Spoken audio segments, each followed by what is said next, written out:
Պայթյունից մոտորապես մի 10 րոպե առաջ էի հասել այդտեղ, մարդիկ լցնում էին բենզինը եւ վերևից, եւ ներքևից, խոտից արդեն շունչս կտրվում էր, վիրավորներ, վառվող մարդիկ, մահացած մարդիկ արդեն քայլելու կամ ինչ-որ բան տանելու հնարավորություն չեն ունեցել։ Տղան անհայտ կորել է, չեն համաձայնվել դուրս գալու, հետ դարձավ Ստեփանակերտ։ Ստեփանակերտի շատ ու շատ թաղամասեր լցված էին թուրքերով, մոտ 2000-ից ավել վերջին բնակիչներն էին Արցախի։ Ադրբեջանական անցակետում չթողեցին, որպեսզի հետ մտնեմ, մինչև հիմա գտնվում եմ Բաքվի բանկերում։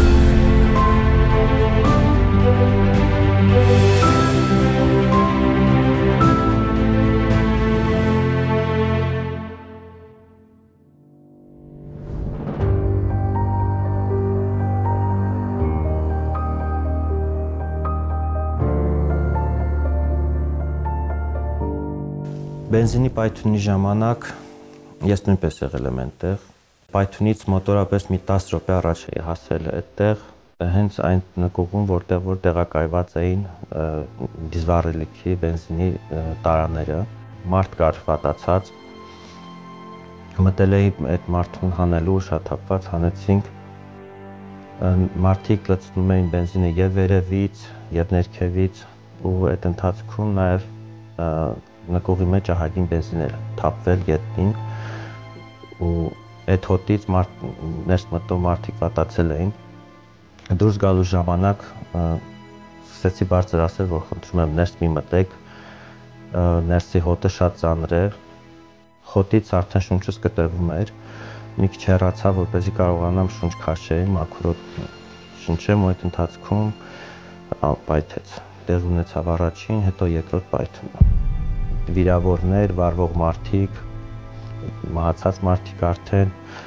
ամենավատն էլ եղել այն, որ ինչպես խուճապ եղել է ամեն տեղ, եղել է խուճապ միջև պայթյունը նաև այդտեղ, ճանապարհները լրիվությամբ մեքենաներով, որ եկել են, ճանապարհները լրիվությամբ փակված էր,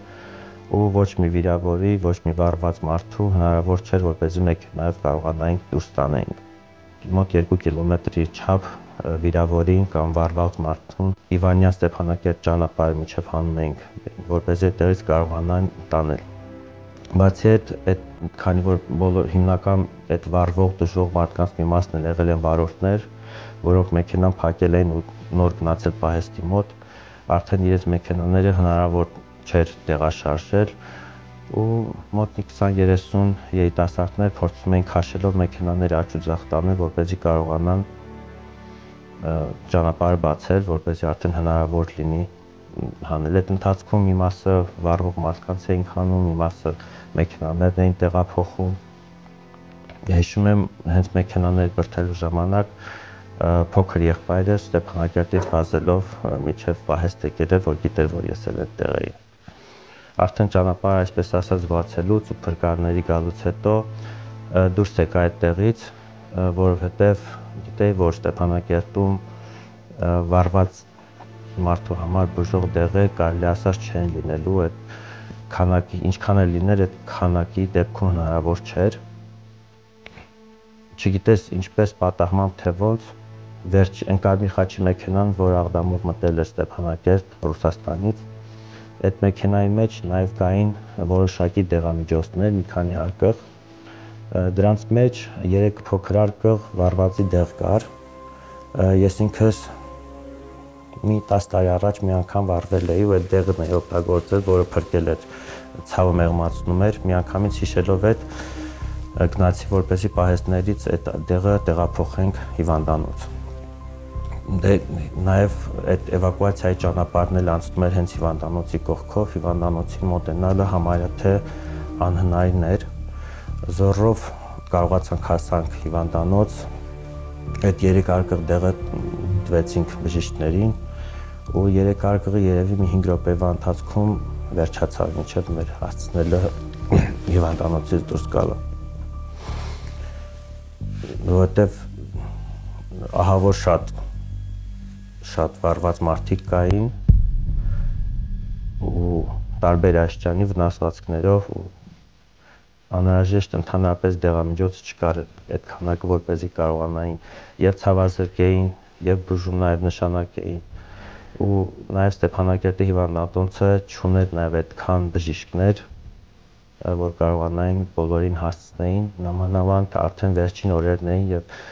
նաև բժիշկների մի մասը դուրս էր եկել, նաև վիրավորներ տեղափոխելու պատճառով ու արդեն շատ քիչ բժիշկներով, շատ քիչ աշխատողներով կատարեցին անհնարինը։ Նաև պատերազմի ժամանակ շատ եմ ականատես եղել եւ զոհված մարդկանց եւ մեր կողքը մեր ձեռքերից մեջ նույնիսկ շատ են մարդիկ մահացել, բայց այդ դիզվառելիքի պայթյունի օրը եղել է իմ կյանքի այսպես ասած դժվար օրերից մեկը։ Ամենաշատը բժիշկներն են, որ կարողացել են այդ իրավիճակից ինչ-որ հնարավոր ելք գտնել ու ամենամեծ դերը եղել է նրանց։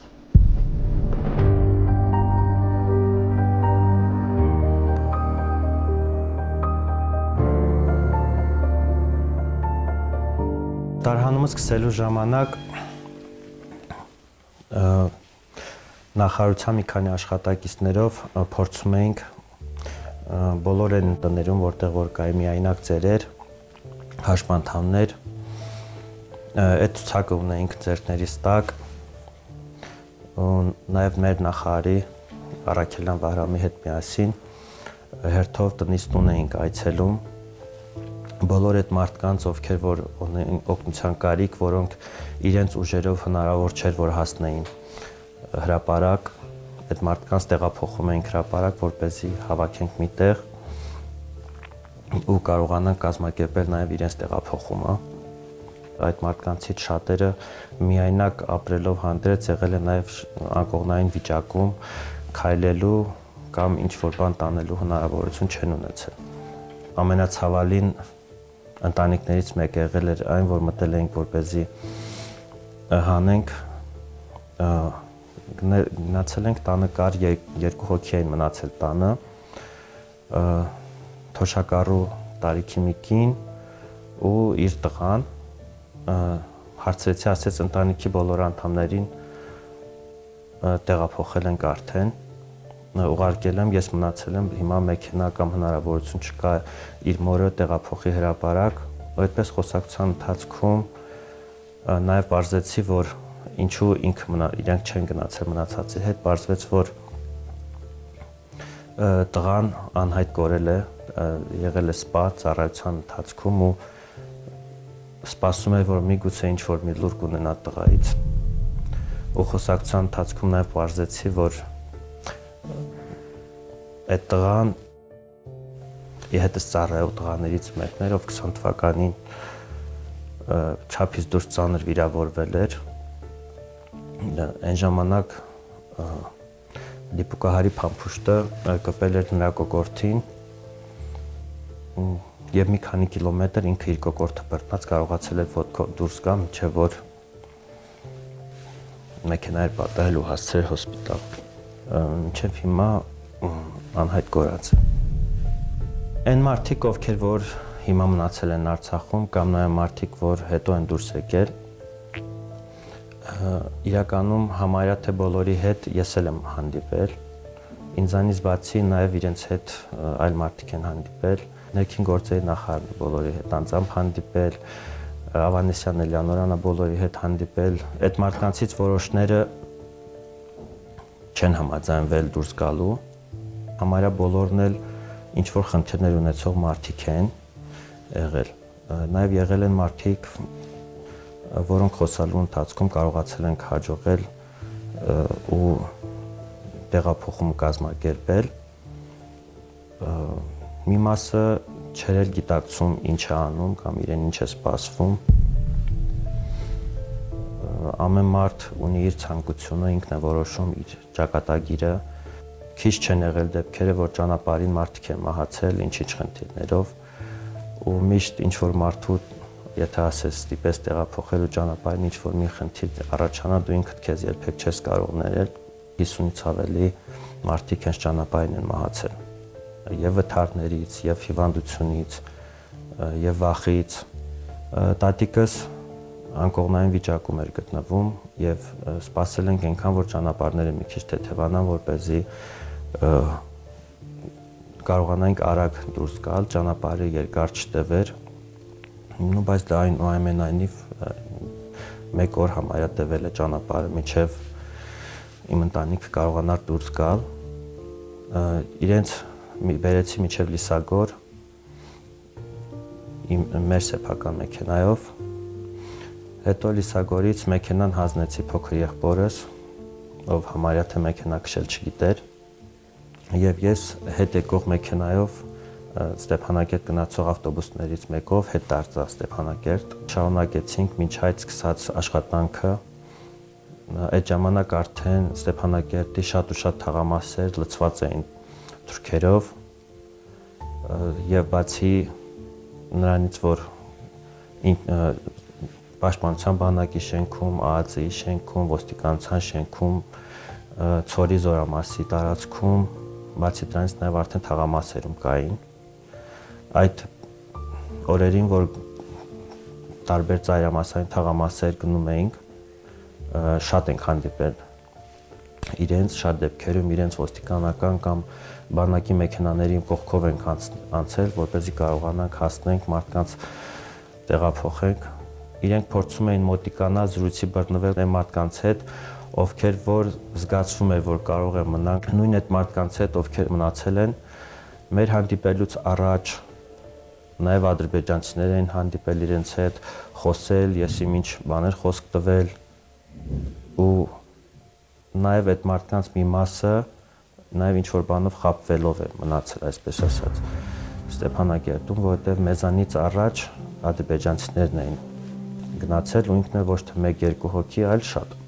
Վերջին օրերին արդեն իրենց ազգային անվտանգության աշխատողները միջև կառավարության շենքի հենց կողքն էին անմիջապես գալիս, նաև տեսնելու թե ինչ է կատարվում եւ այլն։ Միայնակ մարդկանց բերեցին հրապարակ, հրապարակում արդեն մոտ 2000-ից ավել վերջին բնակիչներն էին Արցախի, որ հավաքվել էին, ով ոնց կարողացել հասել էր։ Ամբողջ օրը այդ մարդիկ մնացել էին արևի տակ, հրապարակում ու նաև այն մարդկանց, որ ես էի տեղափոխել, շատերը քայլել նաև չէին կարողանում։ Տիկին Ավանեսյանին ասացի միգուցե միջև ավտոբուսների գալը ես տեղափոխեմ մի մասին Գորիս, նորից հետ դառնամ, այն մարդկանց, ովքեր որ քայլելու եւ տարական իրենց պահանջմունքները կատարելու հնարավորություն չունեն։ Ամենածանր վիճակում գտնվող մարդկանց բոլորին նստեցրինք ավտոբուս ու առաջին անգամ, որ ավտոբուսով եկա Գորիս, այդ օրներ եկանք Գորիս, ճանապարհ դրությամբ արդեն ազատ էր, ճանապարհներին ոչ մի մեքենա չհանդիպեցինք, ոչ մի մարդ արդեն չկար ճանապարհին։ Եկանք Գորիս, ընդունման կետում բերած քաղաքացիներին բոլորին իջեցրեցինք, 20 հոգի մոտավոր այդ առաջի անգամ։ Ու նորից հետ գնացի դեպի Ստեփանակերտ։ Երևի ամսի 30-ը, եթե չեմ սխալվում։ Ճանապարհին 10 ժամից ավել ադրբեջանական անցակետում չթողեցին, որպեսզի հետ մտնեմ։ Ասացի, որ մտնում եմ մարդկանց հետ բերեմ, ասացին, որ արդեն հրաման չկա, որ թույլատրենք մեքենա մտնելու։ Ու ամբողջ օրը այդտեղ մնալուց հետո երեկոյան հետ եկա նորից Հայաստանի տարածք, այդ ամբողջ ընթացքում այն որ անց եմ կացել այդտեղ, զգացել եմ մի քանի բան։ Առաջինը, որ իրենց զինծառայողներին, հիմնականում սպայական կազմը ցույց էր ստացել, որ ամեն ինչ անեն, որպեսզի Արցախի ժողովուրդը հեշտ դուրս գա ճանապարհին, այսպես ասած, խոչընդոտ չստեղծեն, ամեն ինչ անեն, որպեսզի ժողովուրդը դուրս գա։ Բայց այն մնացածը, ովքեր որ նաև այն պայմանագրային իրենց զինվորները, շարքային կազմի զինվորները, ովքեր որ նաև այդ պրոֆեսիոնալիզմը չունեին, որ ինչ որ բան կարողանան որ թաքցնեն, զգացվում էր նրանց այն ատելությունը, որ զգում են մեր հանդեպ, այն ամեն պահի ինչ-որ մի վատություն անելու պահը, որ պահը եթե ստացվեր, որ կարողանային ինչ-որ մի վատ բան անել, անպայման կանեին։ Այն ամբողջ ընթացքում բռի կերպով ինչ-որ բան էին ստուգում եւ այլն։ Նաեւ վերադառնալուց մի քանի լավաշ էի առել, որպեսզի տեղափոխեմ Ստեփանակերտ, ու նաեւ չէին էլ ուզում թողեին, որ այդ լավաշը տանեին։ Տանում էի, որ մարդիկ, որ այդ պահին Ստեփանակերտում էին, հաց ուտեին, չէ որ բացի այն մարդկանց, ովքեր որ տեղափոխելու էի հետ, նաեւ այդ մարդիկ սոված էին, բացի նաեւ կային նաեւ մարդիկ, ովքեր որ գիտեի, որ մեր դուրս գալուց հետո դեռևս մնալու են Արցախ։ Այսինքն մի քանի օր ուշ պիտի դուրս գային կամ վերջում ինչպես հետո պարզվեց, մի մասի նաեւ բռնեցին, ձերբակալեցին ու մինչև հիմա գտնվում են Բաքվի բանտերում։ Դա Արցախի ղեկավարությունն էր։ Շատ դեպքերում ոչ թե ինչ-որ բան էին բացատրում, այլ պրոստը ասում են չէ։ Դրա ամենավատ դրսևորումները եղավ հենց արդեն ամենավերջին անգամ, որ գալիս էի։ Ճանապարհին արդեն այդ իրենց անցակետերի թիվը շատ էին շատացրել։ Եթե միջև այդ Հագարիում էին միայն կաղնած կամ Շուշիի տակն էին կաղնած, Ստեփանակերտից դուրս գալուց հենց Պիտաչոկից սկսած հրապարակի 4 բոլորը եղել են ադրբեջանցի զինվորներ։ Դրանից արդեն դուրս գալուց հետո քաղաքի եւ փողոցներում էին անցակետ էր դրված եղբայրական գերեզմանոցի տակը ռազմական տեխնիկայով, անցակետ էր դրված Մարզի կամուրջին, անցակետ էր դրված Շուշիի տակը եւ Հագարի։ Ամեն անցակետում կաղնեցրել են, ամեն անցակետում մի քանի ժամ պահել են մեզ, ամեն անցակետում մեքենան լրիվությամբ քրքրել են։ Այն մարդիկ, որոնք նստած էին, բոլորի այսպես ասած շորերն են փափել, միջև չգիտես ինչ են մանեկել։ Ու այդ ամեն ինչը ատելությամբ, ուղեկցելով հայհոյանքներով, գոռոցներով եւ այլն։ Ամեն անգամ նաեւ իրենց ասել են, որ ձեր նախորդ անցակետում այդ ամեն ինչը արել են, բայց նորից նույնը շարունակվել է այդտեղ։ Մարզի կամրջին այդ ընթացքում եղել են տարբեր ստորաբաժանման ներկայացուցիչներ, այսինքն եւ ոստիկանության, եւ ազգային անվտանգության իրենց, եւ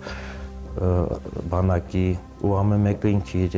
պահով ինչ որ բաներ փորձում ցույց տալ։ Ու այդ ընթացքում մեր դուրս գալու ժամանակ նաեւ մի ուրիշ մեքենա էր դուրս գալիս։ Մեր ազգային ժողովի երկու պատգամավորներն էին կին։ Ես շուտ էի դուրս եկել, եւ մի ժամկետ շուտ էի իրենցից դուրս եկել, իրենք եկան ու ինձ տեսան, որ դեռ Մարզի կամուրջին եմ, զարմացան։ Փորձեցին նաեւ իրենք խոսքի բռնվել, որպեսզի մեզ բաց թողեն։ Բայց այդպես մեզ երկու մեքենաներով թողեցին այդտեղ, հետո որոշակի ժամանակ անց թողեցին մեզ, ես ավտոբուսով դուրս եկա, բայց մյուս մեքենան մնաց։ Հետո նույնը շարունակվեց Շուշիում։ Շուշիի մատույցներում լրիվությամբ եղել են դիմակավորված։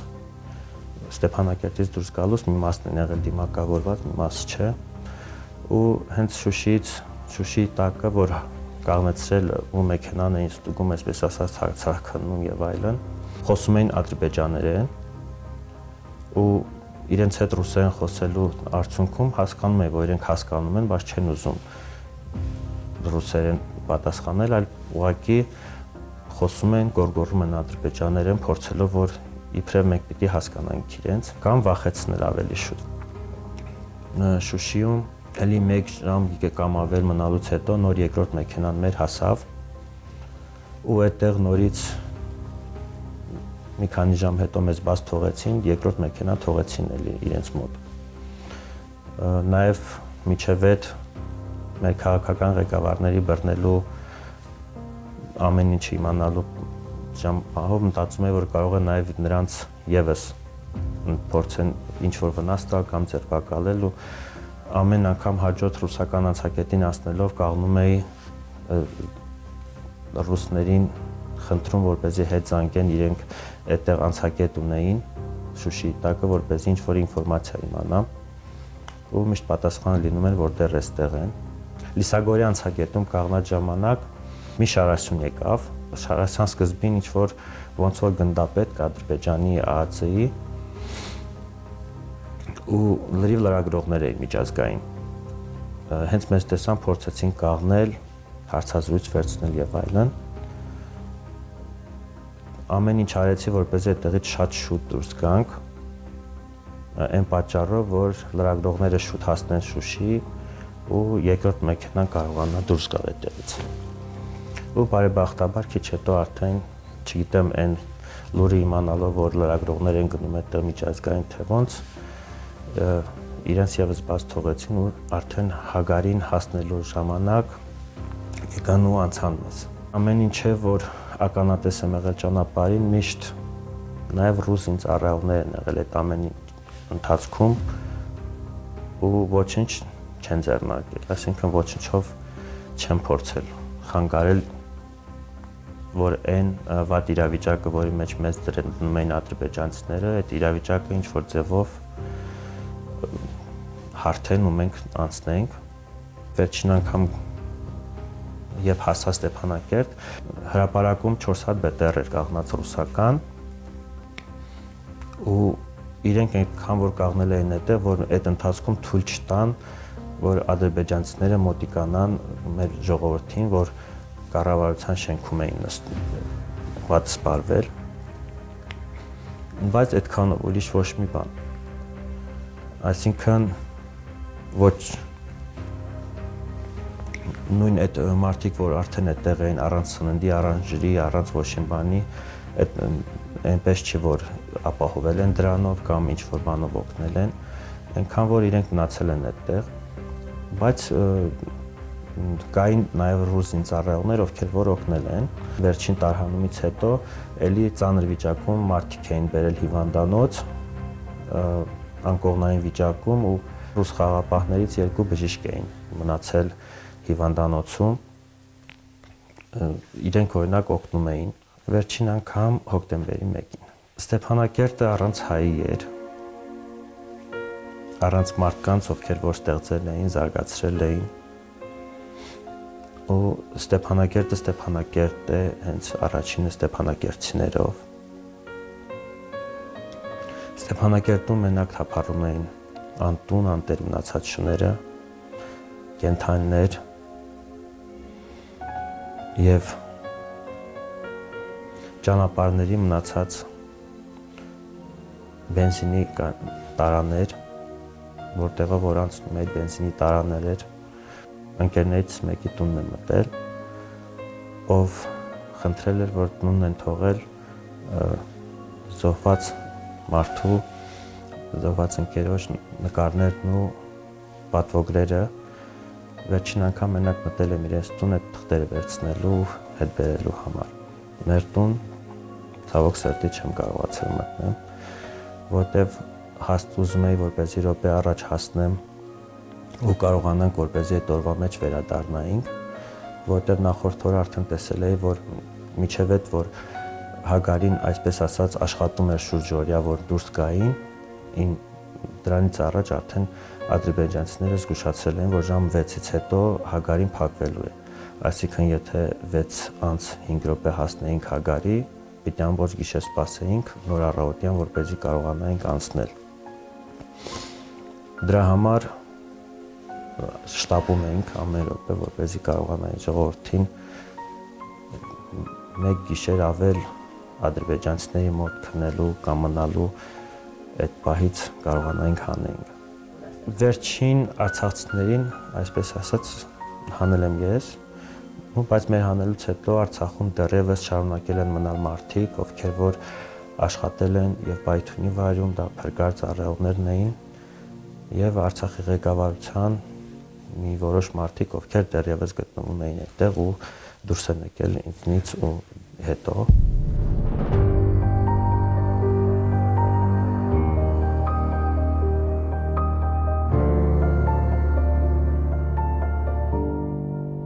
Նույն ամեն ինչը, ինչ որ այն 100,000 արցախցիների մոտ է եղել։ Այսինքն նույն զգացողությունը, որ կորցնում ենք հող, հայրենիք,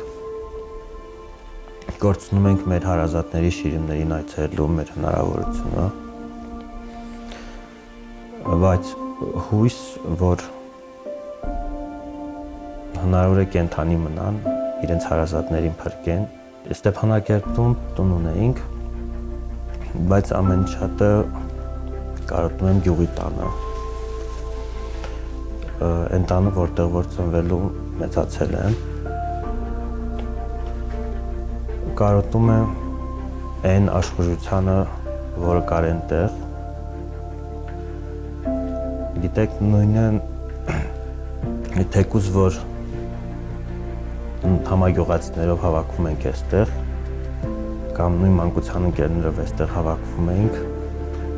դա նույնը չէ, ինչ եղել էր Արցախում։ Ճիշտ է, բոլորը նույն մարդիկ են, բայց այդ ապրումները, այդ ամեն ինչը նույնը չէ, այստեղ այլ է։ Կարոտում եմ այն ինչը, որ կար Արցախում։